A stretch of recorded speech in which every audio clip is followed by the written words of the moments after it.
औज़ुबिल्लाहिमिनश्शैतानिर्रजीम बिस्मिल्लाहिर्रहमानिर्रहीम। Youth studio के साथ आपका मेज़बान हाफिज़ असद चौधरी आपकी खिदमत में हाजिर है।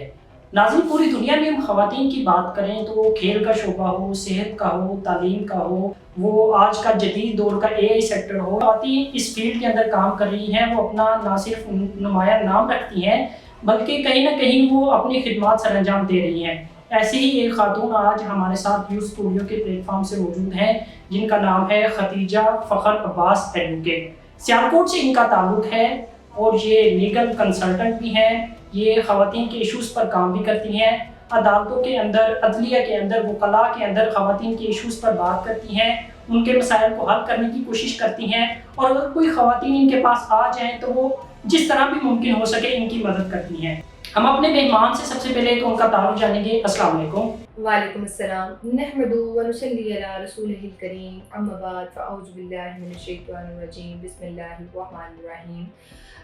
सबसे पहले तो मैं आपका बहुत ज़्यादा शुक्रिया अदा करना चाहती हूँ कि आपने मुझे इस पॉडकास्ट में इनवाइट किया और इसके अलावा आपकी मुहिम को मैं बहुत ज़्यादा अप्रिशिएट करना चाहती हूँ कि आपने इस मुहिम को शुरू किया कि लोगों तक उनके राइट्स और ऑब्लिगेशंस जो हैं वो पहुँच सकें।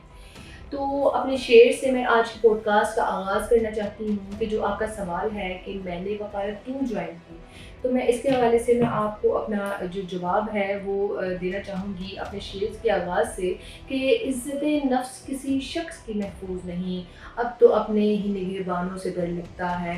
डंके की चोट पे जालिम को बुरा कहती हूँ, मुझे न सूली से न ज़ंदानों से डर लगता है।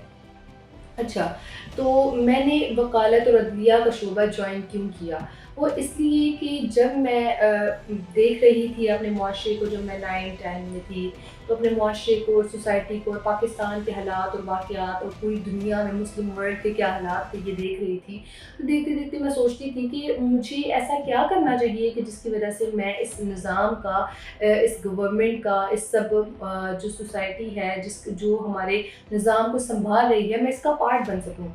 तो मैंने जितना रिसर्च किया या जितना मैंने समझा, तो मुझे यही लगा कि लॉ एक ऐसा सब्जेक्ट है या फिर एक ऐसा प्रोफ़ेशन है जिसके अंदर मैं आकर मैं इस सारे जो मामले का हिस्सा बन सकती हूँ। मैं तमाशाई बनकर इस सबको देखूँगी नहीं, ना ही मैं उनको टारगेट करूँ, ना ही मैं तमाशाई बनकर उनको देखूँ और मैं सिर्फ़ क्रिटिसिज़्म ना करती रहूँ कि ये तो निज़ाम ऐसा है या ये निज़ाम ऐसा है। मैं उस निज़ाम का हिस्सा बन के उस निज़ाम को बेहतर कर सकूँ। अपने मुल्क के जो कौम के जो हालात हैं या जो मुस्लिम वर्ल्ड के अंदर या पूरे वर्ल्ड के अंदर जो मुसलमानों की जो हालात हैं उसको बेहतर कर सकूँ। तो ये एक छोटा-सा जो है मेरी एक कोशिश थी कि जिसके अंदर पता नहीं अल्लाह ताला ने मेरे नसीब के अंदर क्या लिखा हुआ है कि मैं क्या कर सकती हूँ या क्या नहीं कर सकती।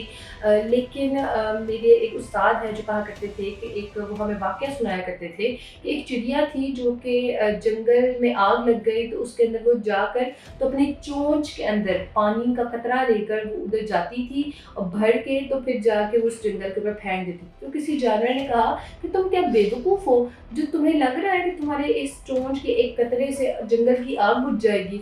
तो उसने जवाब दिया कि जंगल की आग बुझे या ना बुझे, मैं अल्लाह ताला को जाके जवाब तो दे सकूँगी कि मैंने अपने हिस्से का आग में कतरा डाला था। मैं अपने हिस्से का काम करके आई थी, तो अपने हिस्से का काम करना बहुत ज़्यादा ज़रूरी है।